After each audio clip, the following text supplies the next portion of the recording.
Jonah and Emmanuel in the bowl game? We've got some guys that are working through decisions right now.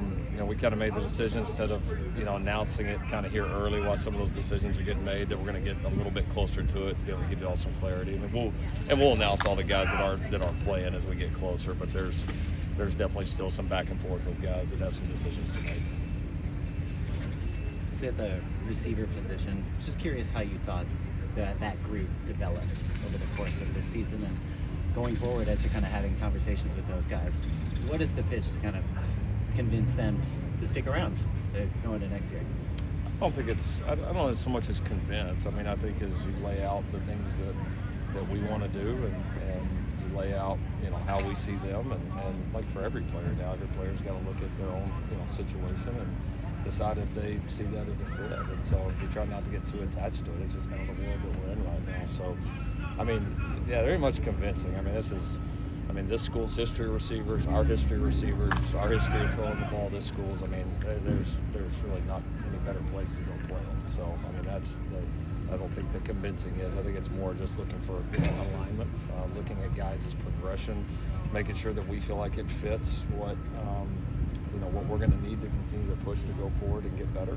And I think we obviously had some really, really bright moments in the year. I know we definitely want to be a more consistently explosive group. We definitely want to continue to improve. And I thought there were some guys in our room that made some big improvements and made some big plays as the season went along. And it ended up kind of being a room where it was kind of just one guy one week and another guy the next week, and it ended up being a little bit more of a shared responsibility. And I could see, going forward, that start to narrow down a little bit more. And I think that's just kind of the way a little bit of the rosters, and I think certainly as our roster continues to evolve, especially our tight end room, and now you're talking about next year and the future years, I could see the receiver room start to become a little bit more focused. Is that tough to balance when you have so many mouths to feed? And at the end of the season, I'm sure there are schools saying, hey, well, you didn't get a ton of opportunity here.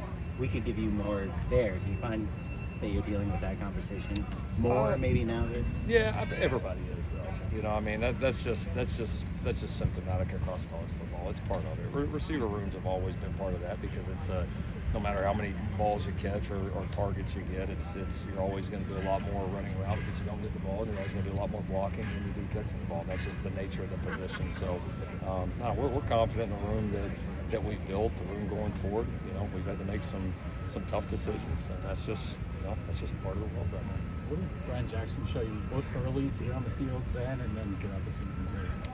Yeah, he's been a pretty steady guy for a young guy. He's been able to learn our system. He's very smart. He came in with, I think, a good basis of knowledge, and then his time spent here, he's been able to really pick up on things. And so I think we've had a confidence in him from the beginning that he knows what we're doing. He did some nice job for us on some of our special teams units and became enough of a factor there that we wanted to play him, and honestly wanted to play him a little bit more offensively. We just ended up in so many close games, and obviously Woody became such a bell cow throughout the year that just admittedly it was hard to take him off the field. But now Brian's, I think, earned the trust of us and knowing that he can handle all the different jobs of a running back in this offense and that he knows what to do, and excited for him to continue to get further opportunities because I do believe he's going to be a very good player here. I know Jake Jensen's in the portal, but is the plan for him to be the backup in the bowl game? Yes, Jake will be the backup in the bowl game. You mentioned tough linebackers. What's that? Who will coach linebackers? Bryson Allen Williams. It's on our staff. So we call him Coach Ball. He's taken over the backers. Been a seamless transition. He was very heavily involved with our backers even before Coach Hentz got the Fresno job and departed. So that's been seamless. Our guys have been excited about it. I know they'll play really hard for him. You mentioned tough decisions with guys in the portal, especially in relation to the receiver.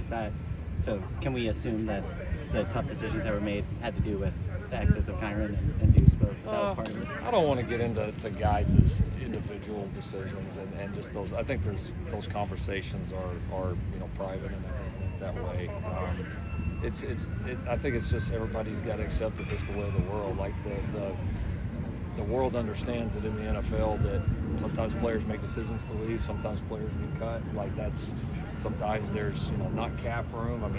The world understands that because they're used to it in the NFL. I think all of us, those in it and those outside, are getting used to this is college football now, and we are trending certainly more in that direction, heavily in that direction. And so, yeah, there's going to be tough decisions on both sides, and that's why you can't get too emotionally attached to it. They're going to happen. They're going to. Teams are going to adjust, players are going to adjust, and everybody's going to move on, and that's just the way of the world right now. So, it is what it is, and we've got to all get used to it. When do you hope to have sort of a long-term decision on linebacker coach? We're moving along pretty heavily in the process. I would say we're hustling it, but we're not in a hurry. We have a little bit of time here leading up into our prep, obviously. So we've had a chance to work on it.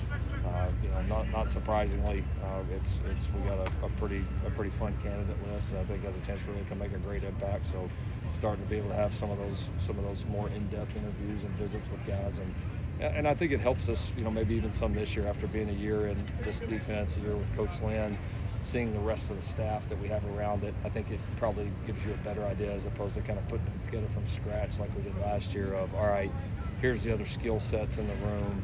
How can we find like the best and most complementary piece? So it's been exciting to kind of take a deep dive into that and obviously striving to find the best person for it.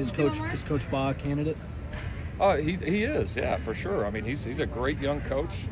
He's going to be tremendous. He has really his value here from day one has skyrocketed. I mean, he's a humble young guy. He's got great connections. He's been an active recruiter for us.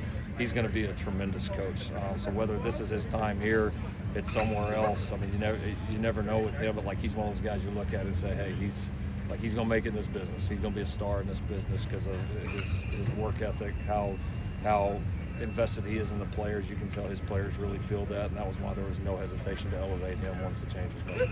Thank you, Coach Riley. Thanks, guys.